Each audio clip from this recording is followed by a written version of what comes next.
Depression ആവുന്ന ഒരു വലിയ വിഭാഗം. ഞാൻ സ്റ്റേറ്റ്സ് ഇപ്പോഴൊന്നുമല്ല, കുറേ വർഷം മുമ്പ് വരുമ്പോൾ എൻ്റെ നെഫ്യൂ അവരെന്നോട് പറയാണ്, കുട്ടൻ അതെന്താ ലൈക്ക് ചെയ്യാൻ.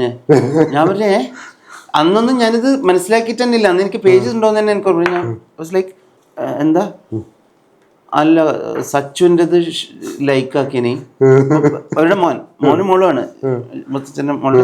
പക്ഷെ അവർക്കത് വിഷമാവുന്നതെന്ന് ആലോചിക്കുമ്പോഴൊരു കാര്യം അവരെ തെറ്റ് പറയല്ല. ഇതുപോലെ എല്ലാവരും വളരെ യങ്സ്റ്റേഴ്സിനെ പറ്റിയിട്ടാണ് ഞാൻ പറയുന്നത്. ഇവർക്ക് ഇത് എത്രത്തോളം സീരിയസ് ആണ്. ഞാൻ ഒരു കാര്യം പറയട്ടെ. ഞാനിപ്പം ഈ ചിലപ്പോൾ ഞാനൊരു കാര്യം പഠിക്കാൻ നോക്കുന്നു. അതായത് എനിക്ക് ഈ ഒരു ടൈം ഫ്രെയിമിന് ഒരു 4-5 ദിവസം അല്ലെങ്കിൽ ഒരാഴ്ചക്കുള്ളിൽ എനിക്ക് ചിലപ്പോൾ ഒരു മ്യൂസിക്കിൻ്റെ ഇതായിരിക്കാം, അല്ലെങ്കിൽ എന്തെങ്കിലും ഒരു പെർട്ടിക്കുലർ ഇൻസ്ട്രുമെൻ്റ്, അല്ലെങ്കിൽ ഒരു പുസ്തകം, അല്ലെങ്കിൽ അത് സാഹിത്യം ജനറിക് ആയിരിക്കും. ഞാൻ അതിലെ കുറച്ച് പേരെ ഫോളോ ചെയ്യും. ഇപ്പൊ time line we could only do so much. കുറേ ഇങ്ങനെ വന്നുകൊണ്ടിരിക്കില്ലേ? അപ്പൊ അത് വേണ്ട, എനിക്ക് നമ്മൾ നോക്കുമ്പോൾ അത് തന്നെ വരാൻ തുടങ്ങും. അപ്പൊ ആ സമയത്ത് ഇപ്പോൾ അക്രോബാറ്റിക് ആണ് ഉദാഹരണം പറയണം, അതല്ല.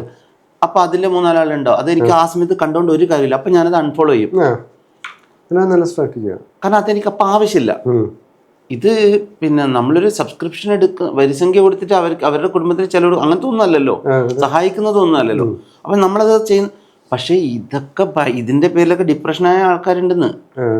അത് എൻ്റെ ഒരു സൗഹൃദ ഇതിൽ തന്നെ ഞാൻ അൺഫോളോ ചെയ്തുല്ലോ എന്നും പറഞ്ഞ് ഭയങ്കര വിഷമിച്ച് സീരിയസ് ആയി ഹൗസ് ലൈക്ക് നമ്മളിതൊന്ന് അല്ല, അത് ഞാൻ അറിഞ്ഞെങ്കിൽ നമ്മൾ എന്തെങ്കിലും ചെയ്യുമല്ലോ കേട്ടോ.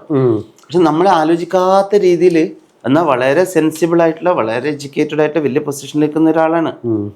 വലിയൊരു ഓൺടർപ്രണറാണ്. ആളുകൾ ഇങ്ങനെയൊക്കെ ഇത്തരത്തിൽ പോലും ആൾക്കാർ സോഷ്യൽ മീഡിയനെ കൈകാര്യം ചെയ്യുന്നുണ്ടെന്ന് പറയുമ്പോൾ ഒരു ആൽക്കഹോളും ഡ്രഗ്സ് ഒക്കെ പോലെ തന്നെയാണ് മോർ. കാരണം നേരത്തെ പറഞ്ഞു നോക്കൂ, ഡ്രഗ്സ് പക്ഷെ ആൽക്കഹോൾ അതിന് പോലും കുറച്ച് സമയം വേണം ഹൈ ആക്കാൻ. ഇതല്ല, 1 ക്ലിക്ക്, 1 നെഗറ്റിവിറ്റി, 1 അൺഫോളോ, ഫോളോ. നിങ്ങളുടെ അഡ്രിനാലിനും പീക്കൊക്കെ ഇത്രത്തോളം അതാ ഞാൻ പറഞ്ഞത്. അപ്പം അതില്ലാത്തൊരു സ്പേസിൽ എത്രത്തോളം പീസ് കിട്ടുന്നുള്ളത് നമുക്ക്. പക്ഷേ ആസ് എൻ ആർട്ടിസ്റ്റ് നമ്മൾ ഇപ്പം നോക്കൂ, ഞാൻ ഇതിനെ പറ്റിയിട്ട് പറയാൻ പാടുണ്ടോ?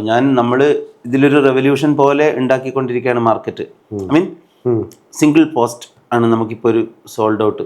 നമുക്ക് അറിയോ, നമ്മുടെ ഇൻസോംനിയക്ക് PR ഇല്ല, 0 PR, no marketing, no branding. അതൊരു പോസ്റ്റർ പോലും നിങ്ങൾക്ക് എവിടെയും കാണാൻ പറ്റില്ല. നമ്മൾ സോഷ്യൽ മീഡിയയിൽ ഇടുന്ന ഒരു പോസ്റ്ററാണ് നമ്മുടെ മാർക്കറ്റിംഗ്. ഇങ്ങനെയാണ് ഈ ഷോ ഇപ്പോൾ റൺ ചെയ്യുന്നത്. And is getting sold out in couple of മണിക്കൂർ അല്ലെങ്കിൽ ദിവസം. അപ്പം ഞാൻ ഈ സ്പേസിനെ പറ്റിയിട്ട് തന്നെ മോശം പറയാനില്ല. ഇത് എത്ര ക്രിയേറ്റീവായിട്ട് ഉപയോഗിക്കാമെന്ന് അങ്ങനെ പറയാം. ഒരുപാട് നല്ലതും ഉണ്ട് കേട്ടോ. അതാണ് ഞാൻ പറഞ്ഞത്.